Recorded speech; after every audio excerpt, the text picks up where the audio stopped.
آج پھر invest idea donate skill میں کچھ دوستوں نے ہماری اس پوسٹ کو ریویمپ کیا ہے کہ جو 450 ارب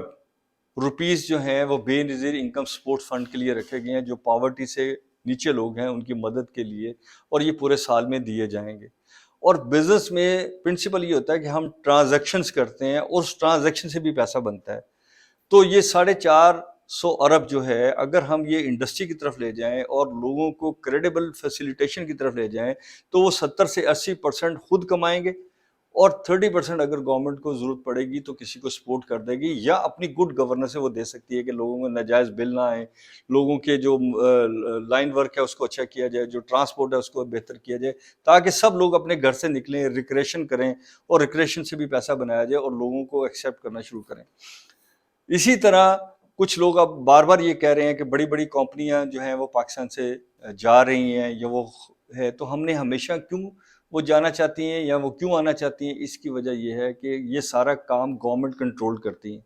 اور گورنمنٹ کی جو ایجنسیز ہیں وہ کنٹرول کرتی ہیں آپ کو این او سی لینے سے لے کے، اور پھر ایک فگر کی ایک کمال طریقے سے ہم کرتے ہیں، جیسے کہ ہم بار بار کہہ چکے ہیں کہ ہم نے جو ریسرچ کی، ہزاروں لوگوں سے ہم نے بات کی، وہ کہتے ہیں اکنامک سٹیبلٹی ہوگی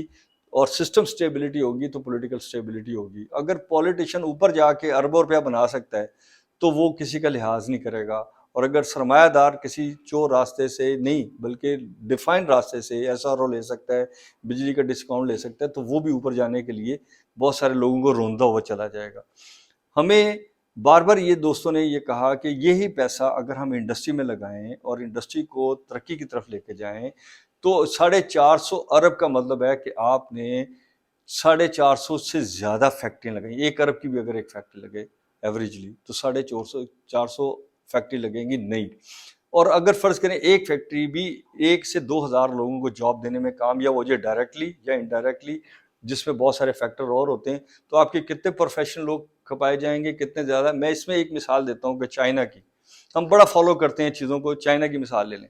چائنا میں اگر میری انڈسٹری ناکام ہو رہی ہے تو گورنمنٹ مجھے سپورٹ کرتی ہے کہ میں کوئی ہائی پروفیشنل آدمی ہائر کروں، اور اس کی پیمنٹ جو ہے وہ گورنمنٹ کرے گی، اور وہ پروفیشنل آدمی میری کیپیسٹی بلڈنگ کرے گا، میری انڈسٹری کی کیپیسٹی بلڈنگ کرے گا، میرا ٹرانسپورٹیشن موڈ بہتر کرے گا، میری پرزرویشن بہتر کرے گا، وہ جو میرے لکونے ہیں جس کی وجہ سے میں برانڈ سے باہر ہوتا جا رہا ہوں تو وہ اس میں کام کرے گا میرے ساتھ مل کے۔ تو ہمیں بھی چاہیے کہ اپنی سوچ کو بدلیں، ہم کالونین سوچ میں رہتے ہیں، اور کالونین سے زیادہ سخت حالات میں 1833-34 کے زمانے میں ہم پرنسپلی گرپ میں رہتے ہیں۔ تو ہمیں یہ سارا کچھ جو ہے وہ 2023 میں لے کے آنا پڑے گا، اور دنیا کے ساتھ مقابلے میں دوڑنا پڑے گا۔